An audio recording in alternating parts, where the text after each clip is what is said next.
making the biggest mistake. That is not what Nigerians need. What Nigerians need is dissolution of Nigeria into smaller nations. We are being assaulted.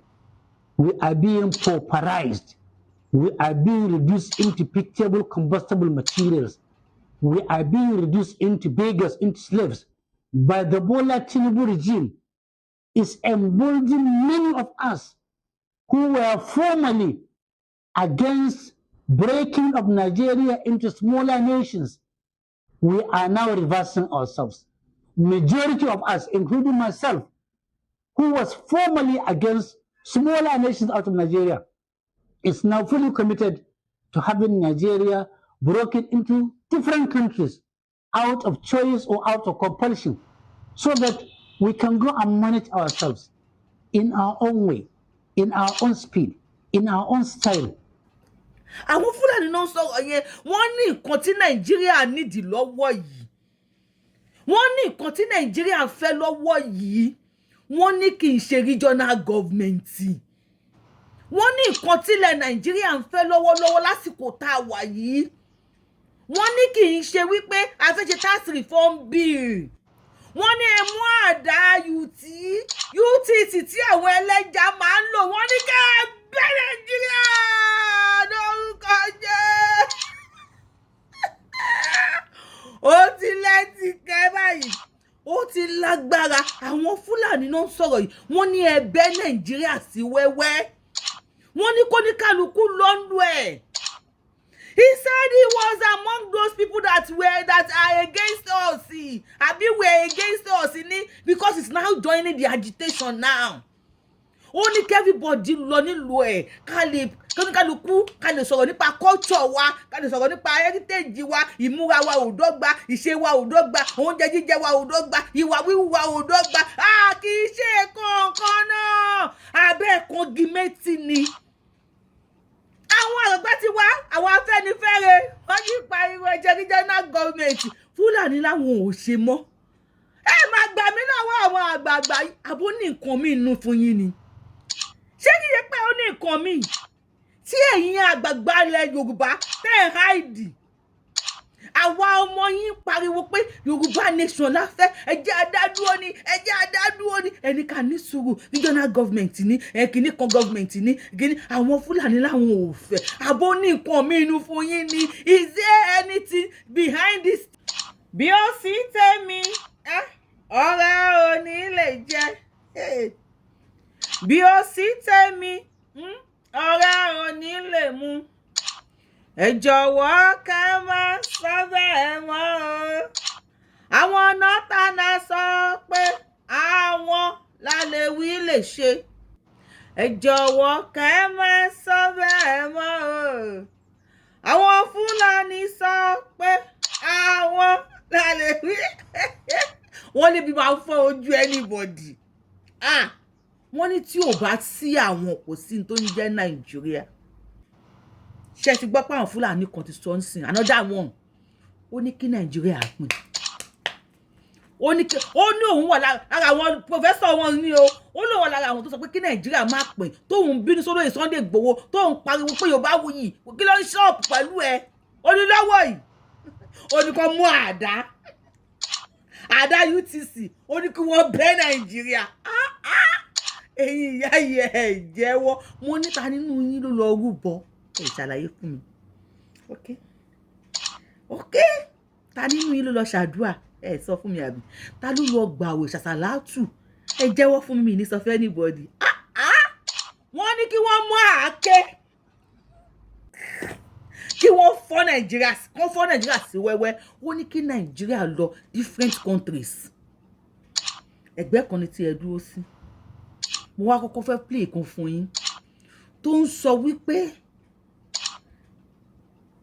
Mùsùlùmí ẹyọ kan tó wà corrupt tó yẹ kó lè báyé gbogbo Nigerians jẹ́ tí ebi máa fọ́ ojú anybody. Ó ní òun ló gbọ́dọ̀ máa jẹ olórí Nàìjíríà according to Allah. Mùsùlùmí ó ní no matter how corrupt kò bá òye kó máa wọlé, ó máa jí gbogbo owó kó bá wọlé kó lọ ta everybody. Ó ní those are the kind of people tí wọ́n gbọ́dọ̀ máa dìbò yàn ní Nàìjíríà.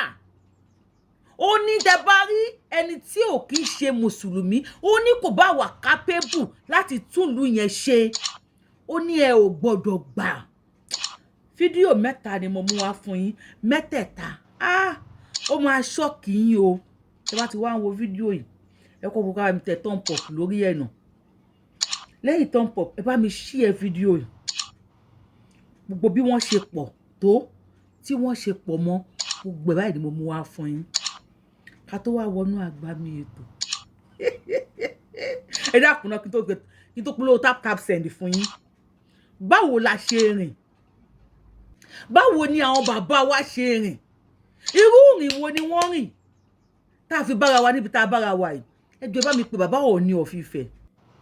Ẹ̀yin àgbààgbà ilẹ̀ Yorùbá, bàbá Tinubu, bàbá Ọbásanjọ́, bẹ̀yin bàbá Afẹ́nifẹ́re, ẹ jọ̀ọ́ torí Ọlọ́run ọba, níbo la tún já sí tó báyìí torí Ọlọ́run? Báwo ni àwọn àgbààgbà wájú ṣe rìn tó yẹ ṣàlàyé fún yín pé àwọn já sí Nàìjíríà? Wọ́n ní anybody ò lẹ́tọ̀ọ́ láti jẹ olórí ní Nàìjíríà táyọ̀ mùsùlùmí. Or else ẹgbẹ́ yìí ti jáde. Ẹ sọ àké sí Nàìjíríà. Ẹ kọ́kọ́ play aláwùsá yẹn fún yín. Mo ti subtitle ẹ̀ fún yín pé mo ṣe bẹ́ẹ̀ ń jọ̀wọ́ náà. Mo ti subtitle ẹ̀ fún yín kẹ́ bá mi share fídíò yìí lókàn. Lẹ́yìn subtitle máa tó wá tu fún yín ní Yorùbá. Ẹ wá gbọ́ àwọn tán ní kán yọ àdá ti Nàìjíríà àti bọ́yẹ tún kàrà mọ́ ara wọn pé bí ó sì tèmi ọ̀rẹ́ òní lè jẹ. Bí ó ẹja lọ sọ̀rọ̀ ń tiẹ̀. Addinin ka za ka yi, ka zaɓi arni, komin lalacewar musulmi, aƙidar musulunci ta ɗari komai. A ƙa'ida idan ga arni ga musulmi, musulmin nan kowane iri ne shi ake zaɓa, saboda ya fi kusa da Allah. Amma idan ga musulmi to kuma nan sai a zaɓa a darje. Da baƙin ƙirin, wara baki-baki, haka ake yi. Islam. Gẹ́gẹ́ bí n tó sọ ṣàlàyé fún yín, ẹ ṣáà ti ka subtitle ẹ̀. Ó ní wàláì òun búra pẹ̀lú orúkọ Allah. Ó ní it is to the damage or harm of your religion to vote an infidel. No matter nǹkan tẹ́lẹ̀ máa go through. Ó ló jẹ́ damage fún ẹ̀sìn Ìsìlámù láti dìbò fún ẹni tó jẹ́ pé aláìgbàgbọ́ ni. Ẹ tí gbọ́ nǹkan kan o. Ó ní no matter how lálàṣe, that is corrupt. No matter bí mùsùlùmí yẹn ṣe lè ya lálàṣe, máa wá ń lo òkè tó máa sọ pé ọmọ lálàṣe, wọ́n ti búyàn pa nìyẹn. Pé no matter how corrupt tí mùsùlùmí yẹn lè yà, kò bá ya olórí burúkú kókó yín kó lọ tà fún China kẹbẹ̀rẹ̀ sí ní jẹ́ wuyi shin. Ó ní no matter what, ó ní mùsùlùmí ló gbọ́dọ̀ máa jẹ olórí ní Nàìjíríà. The ideology of Islam is above all. Ideology tẹ́ gbọ́dọ̀ ní nínú Islam. Ó tayọ gbogbo pé a fẹ́ dìbò fẹ́ tó lè ṣe o, a fẹ́ dìbò fẹ́ tó lè gbà wá lóko ẹrú o. Ó ló tayọ ẹ̀. Ideology pé mùsùlùmí ni nìyẹn. No matter so ẹ̀sìn ò bá corrupt. Ẹ má ti dẹ̀ sọ fún yín, ẹ bá mi kọ sí comment section. Tẹ́ bá ṣe èrò sí. Number 3, ó ní in principle, if side by side there is a Muslim and an infidel in a competition, the Muslim must be voted for. In a side by side, tí mùsùlùmí àti infidel bá sọ pé Christian aláìgbàgbọ́ bá gbé àpótí ìbò, ó ní no matter what. The principle ni pé mùsùlùmí yẹn ni ẹ gbọ́dọ̀ di ìbò fún. Now, because he is close to Allah, mùsùlùmí tó corrupt is close to Allah. Wọ́n ní òun ló súnmọ́ Allah jù. Bí tí mo tó bá fẹ́ ṣọ́ọ̀kì yín lélẹ̀. But if it is between a Muslim and a Muslim, then that vote should be for the better ones. tó bá wá jẹ́ láàrin mùsùlùmí sí mùsùlùmí ẹ gbọ́dọ̀ di ìbò yẹn fún èyí tó bá dá láàrin wọn ṣùgbọ́n láàrin mùsùlùmí sí aláìgbàgbọ́ according to them an infidel mùsùlùmí lẹ gbọ́dọ̀ di ìbò yẹn fún ẹ dá ẹjọ́ yẹn mùsùlùmí sí mùsùlùmí kí wọ́n dìbò fún èyí tó dáa mùsùlùmí sí aláìṣe mùsùlùmí kí wọ́n dìbò fún mùsùlùmí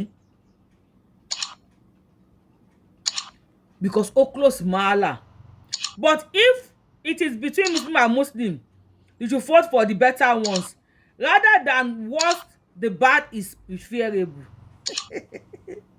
so àwọn aláìgbàgbọ́ ni worst wọ́n ní tó bad ó wà preferable that is how it is done ẹ gbọ́ mi ò gba Hausa kọ́ fún mi ni wọ́n fẹ́ fún aláìsí Nàìjíríà ni o fún wọn ọmọ Yorùbá tí wọ́n fi ẹ̀sìn tàn tó ti gbọ́ wọ́n ní ẹnìyẹn ò bá corrupt débi wípé anything wọ́n ní kó ṣáà ti jẹ́ mùsùlùmí wọ́n lòun ní kẹ́ ẹ dìbò fún gẹ́gẹ́ that is number one ẹ jẹ́ ká lọ sí ọ̀dọ̀ ẹni tó ní kí wọ́n pín.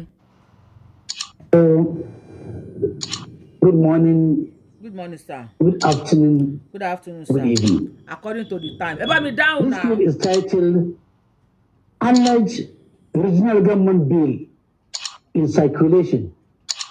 If true, overtaken by events. Yeah? Overtaken by events. A document alleging to be a bill submitted by Bola Tinubu to the National Assembly seeking to reverse and to amend the 1999 Constitution and give regions independence from the central. In other words, going back to regional government arrangement. It's in circulation all over the social media. If this bill is true, and I hope it is true, my message is clear that the bill has been overtaken by events. What preponderance of Nigerians need now is not regional government, but they want an independent country of their own. Regional government belongs to the past.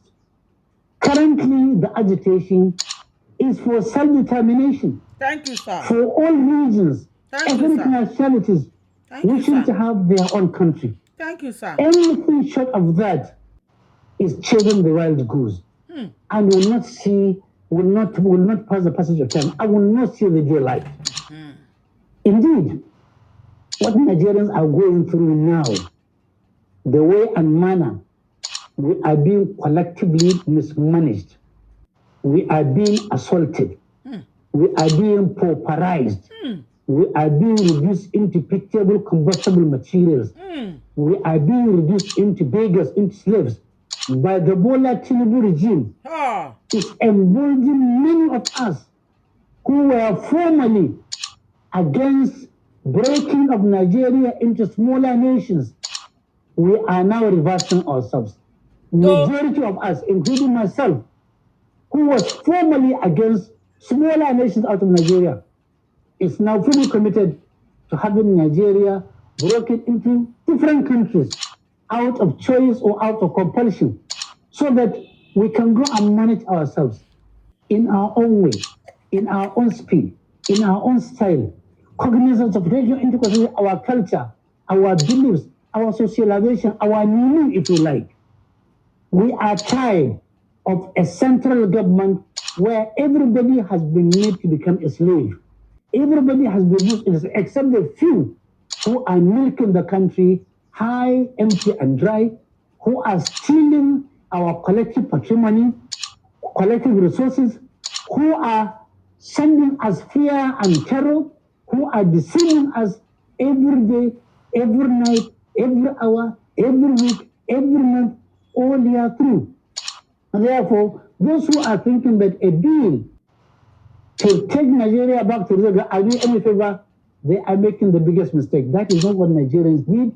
What Nigerians need is dissolution of Nigeria into smaller nations, out of choice or out of compulsion, in peace, not in pieces. Hey! Anything short of that will not see the light of the day, will not address the current challenges, will only be postponing the evil day. Enough for the wise. Amen. Somebody shout Hallelujah. Let somebody shout amen. Amen. Mo ń bí mo ní ká ẹ jẹ́wọ́ fún mi ta ló ń gbàdúrà nínú yín o. Àwọn Fúlàní náà sọ̀rọ̀ yẹn, wọ́n ní nǹkan tí Nàìjíríà nídìí lọ́wọ́ yìí. Wọ́n ní nǹkan tí Nàìjíríà fẹ́ lọ́wọ́ yìí. Wọ́n ní kì í ṣe regional government. Wọ́n ní nǹkan tí ilẹ̀ Nàìjíríà ń fẹ́ lọ́wọ́lọ́wọ́ lásìkò tá a wà yìí. Wọ́n ní kì í ṣe wípé a fẹ́ ṣe tax reform bill. Wọ́n ní ẹ mú àdá UTC tí àwọn ẹlẹ́jà máa ń lò. Wọ́n ní ká gbé Nàìjíríà lórúkọ jẹ́. Ó ti lẹ́tìkẹ́ báyìí. Ó ti lágbára. Àwọn Fúlàní náà sọ̀rọ̀ yìí. Wọ́n ní ẹ bẹ́ Nàìjíríà sí wẹ́wẹ́. Wọ́n ní kó ní kálukú lọ́nú ẹ̀. He said he was among those people that are against us. Abi were against us because he's now joining the agitation now. Only everybody lọ nílùú ẹ̀ kálukú ká lè sọ̀rọ̀ nípa culture wa, ká lè sọ̀rọ̀ nípa heritage wa, ìmúra wa ò dọ́gba, ìṣe wa ò dọ́gba, oúnjẹ jíjẹ wa ò dọ́gba, ìwà wíwù wa ò dọ́gba. Kì í ṣe kankan náà. Abẹ́ kan gímẹ́tì ni. Àwọn àgbà ti wá, àwọn Afẹ́nifẹ́re wọ́n ti pariwo regional government. Fúlàní láwọn ò ṣe mọ́. Ẹ máa gbà mí lọ́wọ́ àwọn àgbààgbà yìí. Àbó ní nǹkan mi nù fún yín ni. Ṣé kìí ṣe pé ó ní nǹkan mi tí ẹ̀yin àgbààgbà ilẹ̀ Yorùbá tẹ́ ẹ̀ háìdì? Àwa ọmọ yín pariwo pé Yorùbá nation la fẹ́, ẹ jẹ́ adádúró ni, ẹ jẹ́ adádúró ni. Ẹni ká ní sùúrù regional government ni, kìíní kan government ni, kìíní àwọn Fúlàní láwọn ò fẹ́. Àbó ní nǹkan mi inú fún yín ni. Is there anything behind this thing? Have you collected money? Ṣé ẹ ti gbowó orí wa ni? Ṣé ẹ ti fi wá yáwó ni? Kí ni tẹ́ ẹ ti fi wá ṣe? Please, somebody should let me know in the comment section. Kí ló dé táwọn bàbá yìí ṣe báyìí? Fúlàní láwọn ò ṣe máa bó ní nǹkan mí inú ni. Wọ́n láwọn ò gbà. Wọ́n láwọn ò ṣe mọ́. Wọ́n ní kì í ṣe dandan ká jọ wà pọ̀. Wọ́n láwọn ò fẹ́ tax reform bill. Wọ́n ní wà wa ò dọ́gba, àṣà wa ò dọ́gba, iṣẹ́ wa ò dọ́gba. Ṣùgbọ́n ẹ fẹ́ máa ṣe bí bóyá kí n sọ pé fẹ́ máa ṣe bí alátẹnujẹ. Wọ́n dẹ̀ láwọn ò fún yín lóúnjẹ mọ́. Ẹni tó máa kú, ẹni tó máa kù ó máa kù ní. Ẹ jẹ́ agbọ́rọ̀ lẹ́nu Fúlàní mi. Ó lágbára báyìí. Ẹ sọ̀rọ̀ sá. More than half of Nigerians are from the northern Nigeria. Okay. Northern Nigeria's population is about 130 million people, which is more than the population of some 25 countries. How many million you want to Nigeria? How many million? Want to be 220 million? Not pay Nigeria. I be Nigerians. I want get 100 and kini. More than half of Nigerians are from the northern Nigeria. More than half of Nigerians are from the northern Nigeria. Okay. Northern Nigeria's population is about 130 million people, which is 130 million. Kúrò nínú 220 million tí wọ́n pè Nigeria. Northern Nigeria jẹ́ 130. So èyí tó kù ní Yorùbá. Èyí tó kù l'Hausa. Okay, Hausa ra Northern Nigeria ni. Èyí tó kù ní Igbo. Èyí tó kù ní Ibibo. Èyí tó kù ní Niger Delta. We have 250 something speaking languages in Nigeria. So I want the Kotiko 130 million. More than the population of some 25 countries. The combined population of 25 countries, which means northern Nigeria is more populous than some 25 countries in the world. So what that do? Northern Nigeria contributes more than 70% of Nigeria's grains. Millet, rice, maize, sorghum. More than 70% of Nigeria's grains are produced in northern Nigeria. So which makes the northern Nigeria the agricultural hub for the country. And more than 90% of Nigeria's livestock are produced in the north, with vast stretches of arable land. Northern Nigeria covers more than 78% of the land mass of the country, which now northern Nigeria cover over 78% land of the country. So gbogbo àwọn tó kù la mọ́ 20 kilo kù ní 100%. Arable land, àwọn ní arable land nílẹ̀ Yorùbá. So present huge potential for commercial farming. Northern Nigeria has huge solid mineral deposits ranging from gold, limestone, uranium, tin, oil, gas, columbite, and so many other solid mineral resources. Unfortunately, this region, despite the vast potential, is still ravaged by poverty. With more than 60% of the people living in the north live below the poverty line. And this contributed to making Nigeria the 5th country in poverty count. More than 80% of the counted 20 million children out of school are from northern Nigeria. Northern Nigeria ravaged by insecurity.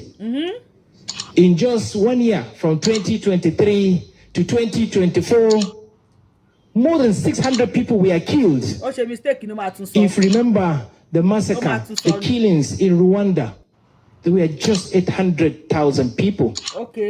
But in 1 year in Nigeria, more than 600,000 people were killed, most of them from northern Nigeria. More than 2 million people were kidnapped in just 1 year.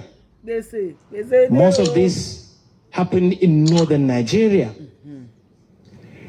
With trillions of naira being spent to tackle insecurity, insecurity still lingers in northern Nigeria, which rendered thousands of large-scale farmlands unproductive. Also putting the country at the risk of food insecurity. When it comes to maternal death, more than 60% of maternal deaths happen in northern Nigeria. Which is one of the highest in the world. And close to half of children in northern Nigeria, they experience poor developmental growth, mental growth, and stunting due to malnutrition. And this also poses a threat for the future development. When it comes to birth rate, Nigeria is the 5th country in the world in terms of birth rate, and largely contributed by northern Nigeria, which has an average birth rate of 5 children per woman. In terms of child street begging, Nigeria is 2nd after India, largely contributed by northern Nigerian syndrome of child street begging. Sahara Desert is fast advancing at the speed of 600 meters per year, posing a threat to the livelihood of states like Sokoto, Borno, and Katsina states, which also affect the agricultural productivity of the northern Nigeria. Unemployment is on the rise. If you look at the count of states, the ranking of Nigerian states in terms of GDP contribution, the top 9 states, none of them is from the north. Oh yeah, number 1. You talk about Lagos, Rivers, Akwa Ibom, Imo State, Delta State, Anambra State, Ondo, Ogun, and Bayelsa. None of them is from northern Nigeria. The closest state that came to the top is Niger State, that came the 10th in terms of GDP contribution. Which means majority of the GDP in Nigeria is not produced in northern Nigeria. What if northern Nigeria is a country? What is the GDP count of northern Nigeria?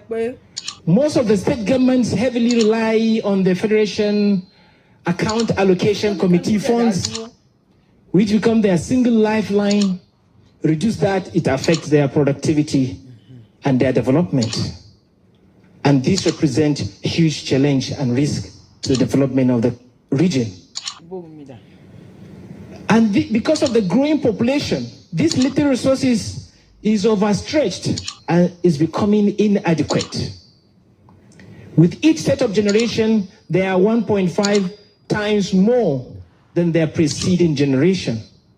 If you look at the generation from 10 years below, they are 1.5 times more than the generation between the age of 20 and 10 years old in northern Nigeria, further stretching the need for more resources for development. Without it, the development of this ever-growing population is not guaranteed. With our agriculture being under-mechanized and access to finance is limited, especially due to our culture and our faith, which has been alluded earlier on, that due to interest rates, or rather interest, northern Nigerians are excluded financially. Financial exclusion is one of the major hindrances to even agricultural development, because as far as I am concerned too, interest is haram. And there is no justification for you to collect interest in the name of doing agriculture. So we should not be only limited to JADE Bank when it comes to funding businesses. We should have banks like the Bank of Industry, Bank of Agriculture, and all these development banks providing free interest grants or loans. Because we are people of religion. And if there is no religious inclusivity in our policies, in our system, in our agencies, then Nigeria, northern Nigeria, will always be left behind. Because Nigeria cannot develop without the north. The development of Nigeria is largely dependent on northern Nigeria. Develop the north, you develop the nation. And anything that affects it, affects the entire country. And there is an urgent need to rescue northern Nigeria. And to do that, we need to start the journey of rapid development. And this journey, I believe, starts here today, in this venue, and with these people. Because it's not about our numbers. It's not about our conviction. It's about our passion. It's about our actions. And what I like about these agendas is that it encompasses all aspects of development. And it represents the need to have a unanimous development agenda in northern Nigeria. Development in northern Nigeria must be unanimous and must be concurrent. One state cannot be pushing for development and the other is not. We must unanimously agree on one course and together drive toward that. It's a single journey, it's a single destination, it's a single bus with passengers all in that one bus. And that's why I believe in these goals that is called Northern Nigeria Development Goals. Because they can serve as a uniting point for us to begin this journey of transforming the Northern Nigeria. Because I always want to believe we are the ones that Northern Nigeria have been waiting for. Northern Nigeria has been singing praises and appreciating people like Sardauna. Ẹ jẹ́ ká dá dúró bíbí. Èmi ò fẹ́ sọ̀rọ̀ lórí ẹ̀ púpọ̀. Mo kàn fẹ́ rí opinion ẹ̀yin ọmọ Yorùbá ní comment section ní. Àwọn òyìnbó yẹn bóyá kí n fi style tú wọn bá tí mo mọ̀ pé mi náà mi lọ sí English.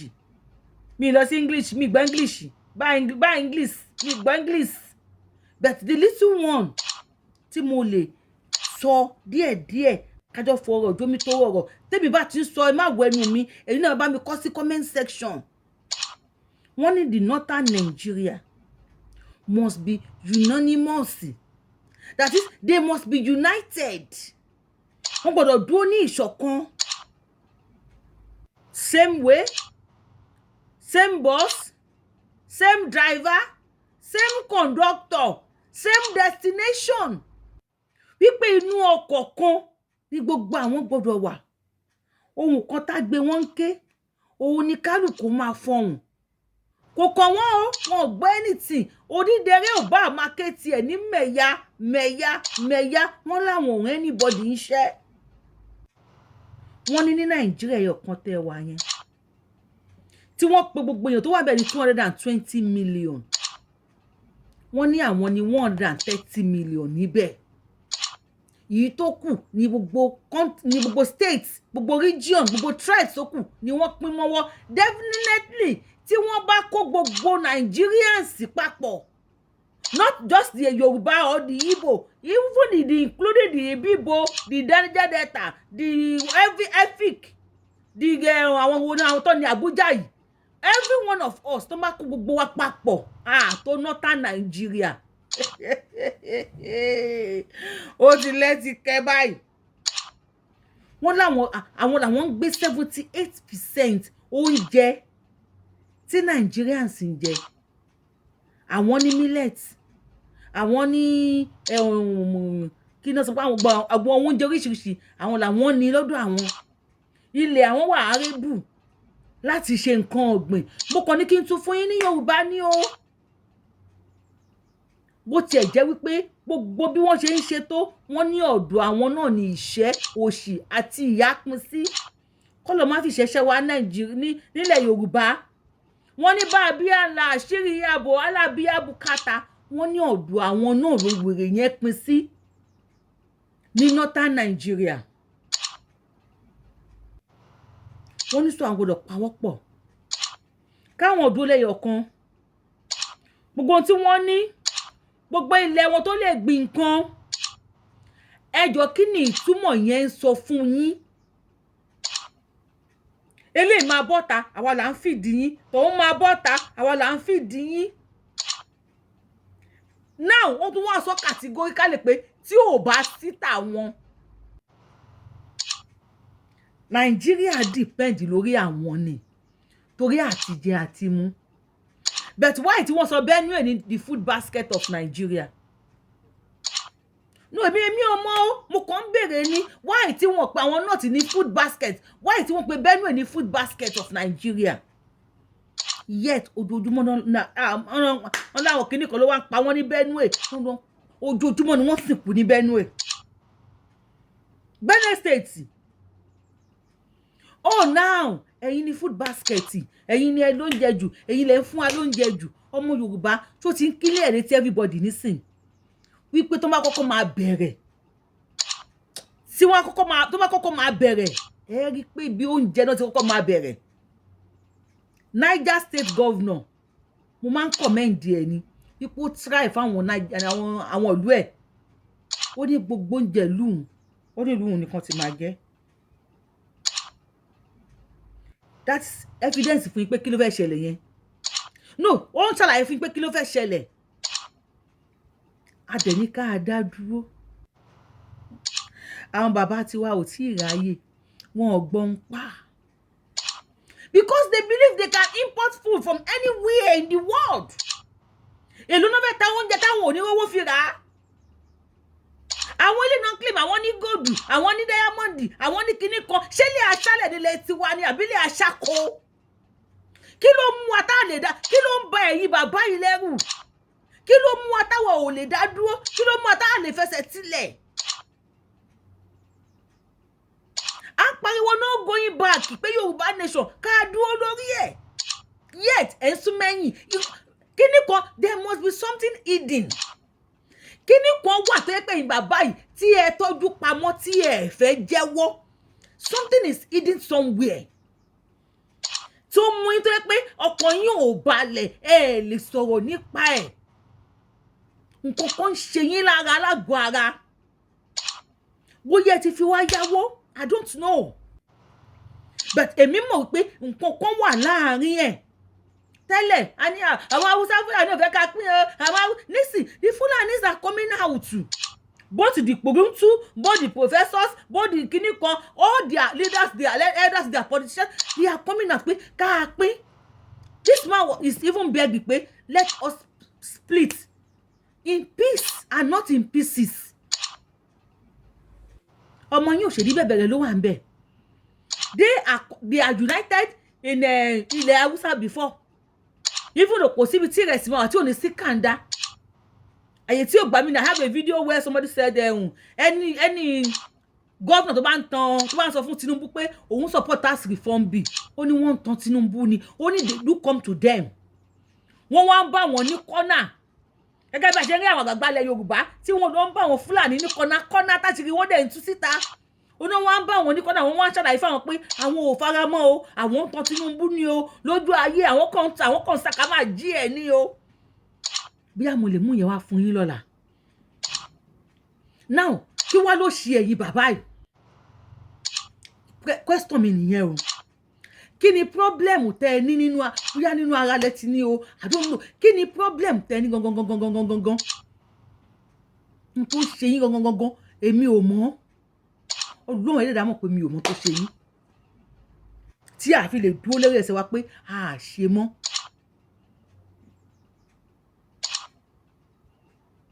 àbí torí ìjẹkújẹ tẹ́ ń jẹ Nàìjíríà àbó pè yín ẹkùn wó pé ẹkùn láìkí ẹ̀ káwọn kan máa jìyà kan máa ṣẹ̀ṣẹ̀ kí ṣe máa ṣe àwọn kan kẹ́yìn dẹ̀ máa gbádùn káwọn ọmọ yín máa ṣe fàlà kó máa ṣe fòlò ẹni tó bá fẹ́ kú kó kú ẹni tó bá fẹ́ lùpá kébí lùpá àbí okay kò sí wàhálà one day go be one day I do tell you this monkey go market no go come back the hunter will get hunted one day gbogbo ẹ̀yin sì ẹ̀yin ò fẹ́ panupọ̀ kẹ́ẹ̀tọ̀ sójú kan kó hó ṣùkùṣùkù àtọmọ kékeré nọ́ọ̀tì àtàgbà nọ́ọ̀tì wọ́n wá ń ṣe mítìnì bàbá Tinubu ló lọ fa rẹ̀ sí wàhálà ọmọ olódòde àkànbí a sọ fún yín Buhari ti bastardize Nàìjíríà kẹ́ẹ̀ tó lọ gbé gbá ìbò Buhari ti fọ́ ayé Nàìjíríà mọ́lẹ̀ ẹ pé fọwọ́ lẹ́rán wò yín ni ó ti sọ pé tó bá kù lórí àléfà ó ní kò sí aláyẹ tó lè impeach òun àwọn àgbàgbà wọn ò lè sọ pẹ́ẹ́ fídíò tí mo post ní last week àbí ní week yìí ni kọ́ ni ọmọ kan sọ wípé àwọn tí Tinubu bá kú lórí àpèrè àwọn máa impeach ẹ̀ àmọ́ ní impeach ó ní Tinubu bá kú lórí àpèrè àwọn máa bèrè bí ọmọ yẹn máa ń sọ jàre pé ṣé máa probe náà máa ń sọ ni wọ́n máa interrogate ẹ̀ bó dẹ̀ máa probe ẹ̀ ni ó máa ṣàlàyé bó ṣe náwó wọ́n láwọn ní figures bó ṣe náwó yẹn lọ́wọ́ now gbàtí Buhari wà ń bẹ tó bẹ́ẹ̀ kẹ́ sọ̀rọ̀ ẹ̀rọ gbà wá o Buhari tún kú òun bẹ́ẹ̀ gan sí tó bẹ́ẹ̀ ẹ máa gbin ojú náà lè wòrà wòrun tó bẹ́ẹ̀ kí wá ló lè mú ẹ̀yin àgbàgbà ilẹ̀ Yorùbá wọ́n tẹ̀ sọ́ọ̀ ní fídíò kan sí mi ó kàn wò pé ìyẹn ò relevant inú ayé ni lára àwọn tí wọ́n ń claim pé àwọn olórí ilẹ̀ Yorùbá wọ́n sẹ́ni fídíò yẹn sí mi tí ẹ náà lọ bá àwọn Fúlàní àyà Yorùbáwùyí eléyìí ò relevant inú ayé ó padà lọ síbi tó ti wá ni ajá padà lọ síbi ebi ẹ̀ ni ìyẹn ò lè má kò sí bẹ́ẹ̀ fẹ́ ṣé ìyẹn lè máa jòkó sí lè pera yín pọ̀ nísìn gbogbo ẹ̀yin tẹ́ kẹ́ mú ọ̀tá kú ò èmi ni Paul èmi ni Apollo èmi ni Peter kọ́ stop robbing Paul to pay Peter Afẹ́nifẹ́re ò lè pé Tinubu ò lè pọ̀ Ọbásanjọ́ ò lè pé Wọlé Ṣóyínká ò lè pé Ọọ̀ni ò lè pé Àwùjalẹ̀ ò lè pé Aláàfin ò lè pé ra yín àbí kẹ́ jókòó kẹ́ wá pe àwọn ọmọ yín lẹ́yìn tó bá ti finalize tán láàrin ara yín kẹpẹra yín jọ pútọ̀ tọrọ dé nísìn ẹjẹ́ àtọ̀ sójú kan kó hó ṣùkùṣùkù ó ká tètè dúró lórílẹ̀‐èdè wa báwọn eléyìí ṣe pa àwọn fórílẹ̀‐èdè àwọn yìí káwa náà gba orílẹ̀‐èdè wa o tàbá wa gba orílẹ̀‐èdè wa tán ká jòkóó ká mọ bá ṣe máa ṣe yanjú ẹ̀ gbogbo ilẹ̀ ti jẹjọba rí ṣùgbọ́n tó pẹ́ fẹ́ káwọn ọmọ yín náà tó wá jẹ president lé wa lórí àbí tẹ̀wọ̀n ọkọ yẹn àwọn ò ní káwọn ọmọ yín má jẹ president o ní kó má jẹ governor o ṣùgbọ́n nínú Nàìjíríà yẹn báwo náà ṣe fẹ́ ṣe so the next 40 years àbí Tinubu bá kó bẹ́ẹ̀ nísìn òfin wo làwọn tó máa gbé dé ẹni tó bá tún débẹ̀ ẹni tó bá wá débẹ̀ tó bá wá gbé òfin àgbákò lẹ̀ according to what they are saying tó bá wá ju orí ibú òfin lẹ̀ kó di after 100 years kẹ́ tó di president bí àwọn ọmọ Igbo ṣé wọn ni máa wọlé máa bẹ́ everybody lórílẹ̀ ẹ̀yọ̀ kọ̀ọ̀kan báyìí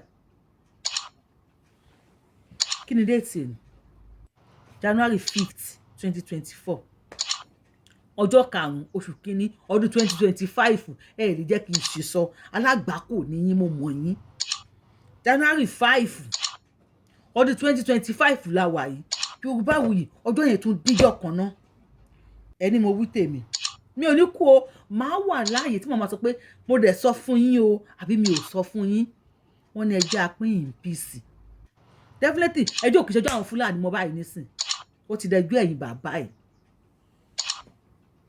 ojú rẹ̀ èèyàn rẹ̀ we are here waiting àwọn òyìn kò tí mo mọ̀ ni pé ìyá tó ń jẹ tálíkà lọ́wọ́ ó wà ní gym ó ń ṣe training ni tó bá gbé irin tó jẹ irin tó ṣe push up tó yó bá ó máa mú olówó báyìí ẹ̀dẹ̀ pé àpadà sí tálíkà ìyẹn sì sàn àpadà sí olówó ló lágbára jù èmi ò ní ẹ ṣubú o tó wà lókè tó wọ́n máa ṣubú ẹni tó wà nísàlẹ̀ ló máa ṣubú lé àyàfi tó ní ẹni tó wà nísàlẹ̀ tí ò bá jẹ́ ètè gbèrè ó lè dọ́ọ̀jì ẹ̀ a máa dọ́ọ̀jì ẹ̀ fún yín ni o Yorùbáwùyí lórúkọ mi Yorùbáwùyí lèmi jẹ́ o I am the one and only akálólú of Yorùbá land adáwọn ilẹ̀ Yorùbá ọmọjọmọ lọ iye olóyè tí ò pé méjì Abẹ́ní ọmọ òṣèré pààrọ̀ in case you are seeing this page for the first time ni o I like self appraise lórí page yìí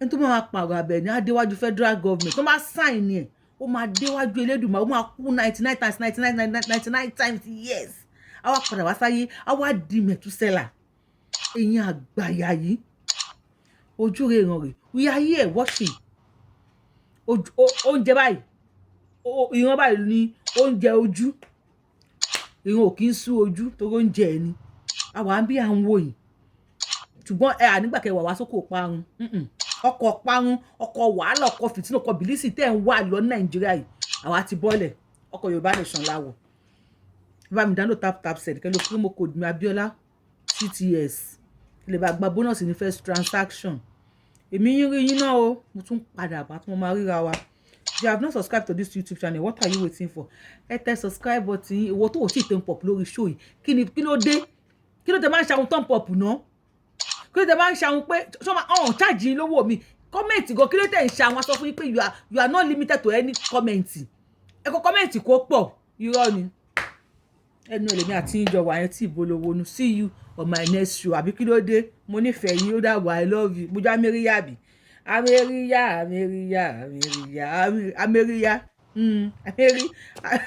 amẹ́rí dúró ní kí n jẹ́ amẹ́ríyá ó dàbọ̀ ẹjọ́ see you on my next show.